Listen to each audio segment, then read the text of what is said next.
আল্লাহ তাআলাকে পেতে হলে নিজেকে বদলাতে হবে। যারা সত্যিকারে বদলাতে চান আজকের ভিডিও তাদের জন্য।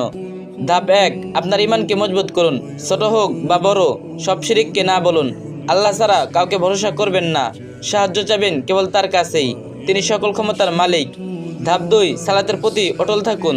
5 ওয়াক্ত নামাজ পড়া যেন জীবনের অপরিহার্য অংশ হয়ে যায়। সাথে 12 রাকাত সুন্নত নামাজ, ফজরের আগে 2 রাকাত, জোহরের আগে 4 রাকাত ও পরে 2 রাকাত এবং মাগরিবের পরে 2 রাকাত ও এশারের পরে 2 রাকাত নামাজ নিয়মিত পড়বেন, কোনোভাবেই ছাড়বেন না। ধাপ 3, হারাম থেকে নিজেকে দূরে রাখুন। গান, মুভি, নাটক, খারাপ যা আছে এসব হারাম জিনিস থেকে বেরিয়ে আসুন। হারামে ডুবে থাকলে আপনার ইবাদত কবুলে বাধা সৃষ্টি করতে পারে। ধাপ 4, নিজের জবানকে শুদ্ধ করুন। গীবত, পরিনিন্দা, অহংকার, হিংসা এই 3টি আত্মার বিষ। মনে রাখবেন, আপনি তাহাজ্জুদ পড়লেন কিন্তু গীবত করলেন, আপনার তাহাজ্জুদের সওয়াব ওই ব্যক্তির আমলে চলে গেল যাকে আপনি গীবত করছেন। তাই মুখের হেফাজত করুন, বেশি বেশি ইস্তেগফার পড়ুন। ধাপ 5, সঙ্গ বাছাই করুন। আপনার বন্ধু বান্ধব যদি আপনাকে আল্লাহ থেকে দূরে ঠেলে দেয়, তাদের থেকে সাময়িক দূরত্ব রাখুন।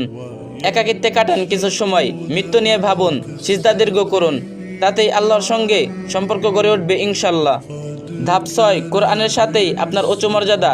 প্রতিদিন 5 ওয়াক্ত নামাজের পর অন্তত 5 আয়াত কোরআন তেলাওয়াত করুন, সাথে সাথে অর্থ বুঝে পড়ুন। কোরআনের আলোয় আপনার জীবনের অন্ধকার দূর হবে।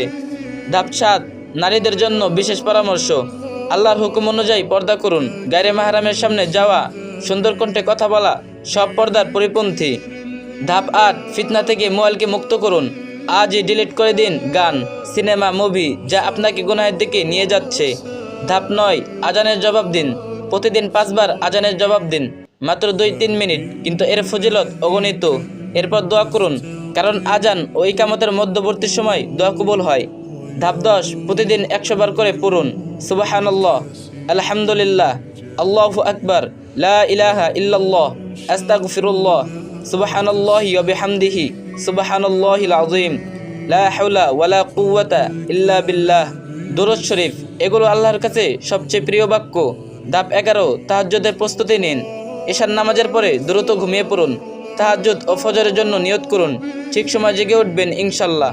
এ সময় আপনার রবের সাথে সম্পর্ক সবচেয়ে গভীর হয়ে উঠবে। ধাপ 12, প্রতিদিন সকালে 1 বার এবং বিকেলে 1 বার পড়ুন সাইয়্যিদুল ইস্তেগফার, ক্ষমা প্রার্থনা শ্রেষ্ঠ দোয়া। ধাপ 13, সকাল সন্ধ্যার জিকিরে দিন শুরু ও শেষ করুন। ধাপ 14, রাতের আমলে নিজেকে সাজান দিন শেষে। ঘুমানোর আগে হৃদয়কে আল্লাহর দিকে ফেরান। ধাপ 15, ইস্তেগফার ও দরুদকে অভ্যাস পরিণত করুন। যত ইচ্ছা পড়ুন, 100, 200, 1000। আল্লাহকে পেতে হলে নিজেকে বদলাতে হবে। ধাপে ধাপে, এগুলো কঠিন কিছু নয়।